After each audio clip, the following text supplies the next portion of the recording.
So I'm looking through the comment section of a video, just randomly reading comments, and I see a comment from somebody named Ziggy Christensen who says, "What do they mean by Goku and Broly being linked by fate?" This is on one of my Dragon Ball Super Broly news update videos, and I replied back by saying it means they were destined to fight. Now, after I left that comment, I sat there in front of my computer thinking about this commenter, and the question seems like an obvious answer, but when you really look into what they really mean by linked by fate, there's a lot of very deep causality here with what they're planning to give us in Dragon Ball Super Broly.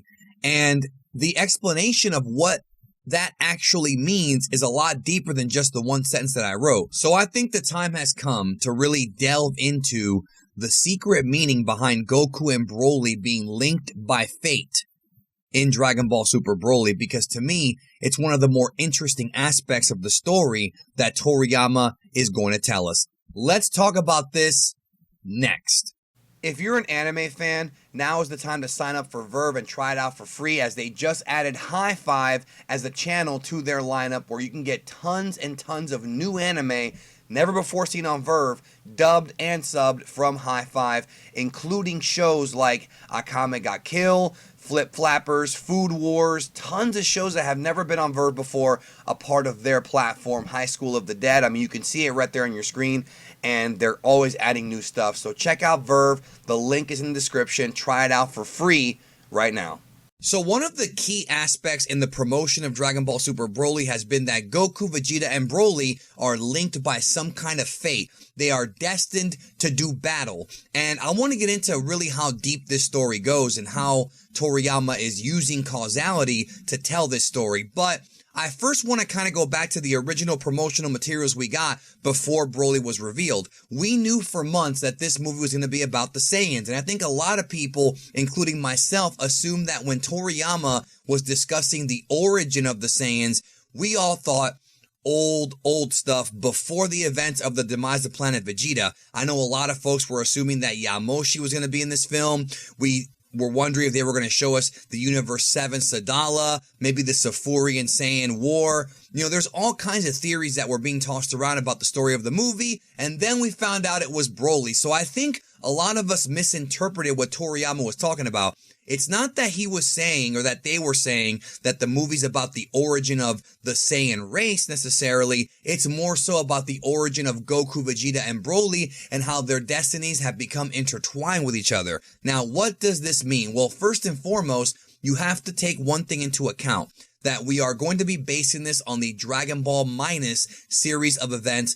By now, whether you like it or not, Toriyama is going with the story that he retconned in Dragon Ball Minus, as opposed to the story that was told in the original Dragon Ball Z television special featuring the father of Goku, Bardock. And in this version of the event, Bardock was already suspicious that Frieza was going to do something, and thus he sent baby Kakarot away. Both Bardock and his wife Gine, Goku's mother, sent him away to protect Goku in very much a Superman-esque farewell. At the same time, when all of these events were taking place and the destruction of Planet Vegeta was imminent by Frieza, Goku had been sent to Earth. Vegeta was off on another planet with Raditz. This is in Dragon Ball Minus, and we are now finding out, according to Toriyama, that Broly was exiled from Planet Vegeta and that Paragus is with him in a planet far away in the distant sides of the galaxy. And now we know that at some point Frieza's forces are going to find Broly, and that's how Broly's character and Paragus end up being a part of this story, end up once again reuniting with Goku and Vegeta, two Saiyans that Broly doesn't really know, but there is a connection, and that is entirely based on destiny and fate. And what intertwines these characters together is not so much just destiny and fate and the causality of the events that took place in the past, present, and future.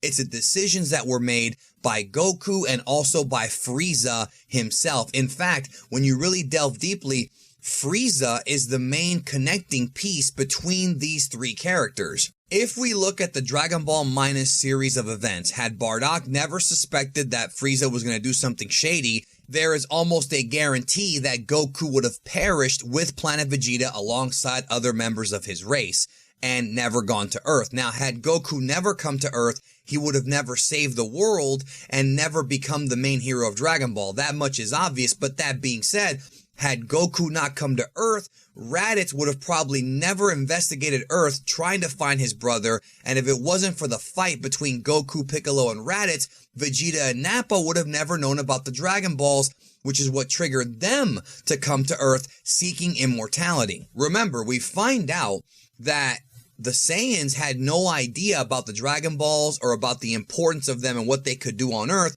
if it wasn't for Raditz on his deathbed telling Piccolo that they were listening and they heard everything about these magical wish-granting orbs that were going to be used to bring Goku back to life. So that is what ended up leading to Vegeta coming to Earth. Vegeta comes to Earth, he fights Goku, Goku spares Vegeta because he wants to fight him again, and that would then segue into the Namek saga or the Frieza saga, where we are introduced to Frieza and find out that he's been closely tied with the entire race for several years, and then as the arc progressed, we found out that he was the one who destroyed Planet Vegeta. Now, in the original version of the events, it was all his decision, it was all his paranoia, but then the Toriyama retcon virus spread once again, and with the introduction of Beerus, they changed it to where now Beerus was somehow influencing Frieza, or at least involved in the decision to destroy Planet Vegeta. I still think that Frieza ultimately did it because of his own fear of a rebellion of the Saiyans, and of course the rumors of this legendary Super Saiyan, Densetsu no Super Saiyajin, to get weebish on you for a second.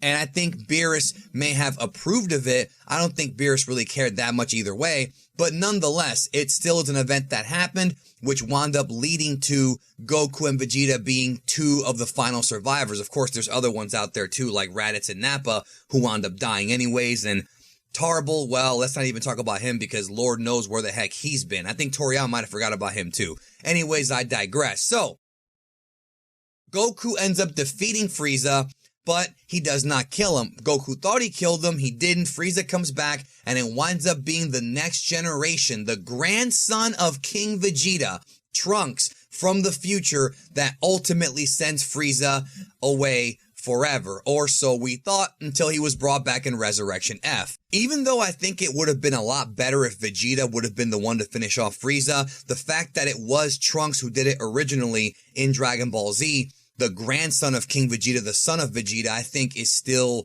a proper ending to that character. Plus, Trunks also killed King Cold. But anyways, on the surface, Resurrection F didn't really add much to the story at all. We have new transformations from Goku, Vegeta, and Frieza. We have some interesting fights here and there and a big rematch, but that doesn't really add anything new except for the fact that Goku discovered that Frieza, if he trained, could be a very dangerous foe or possibly a very dangerous ally, which was somewhat foreshadowed in the film, but not purposely. Fast forward to the Tournament of Power. They are down one member, Goku decides to get Frieza, and at the end of the day, although all of his friends were chastising Goku for making the decision to pick Frieza to come back and help them out, at the end of the day, he was actually right, because it was Goku and Frieza working together at the end of Dragon Ball Super episode 131, of course, when they fought Jiren. It was them eliminating Jiren together that was the entire reason as to why Universe 7 wound up winning. So at the end of the day,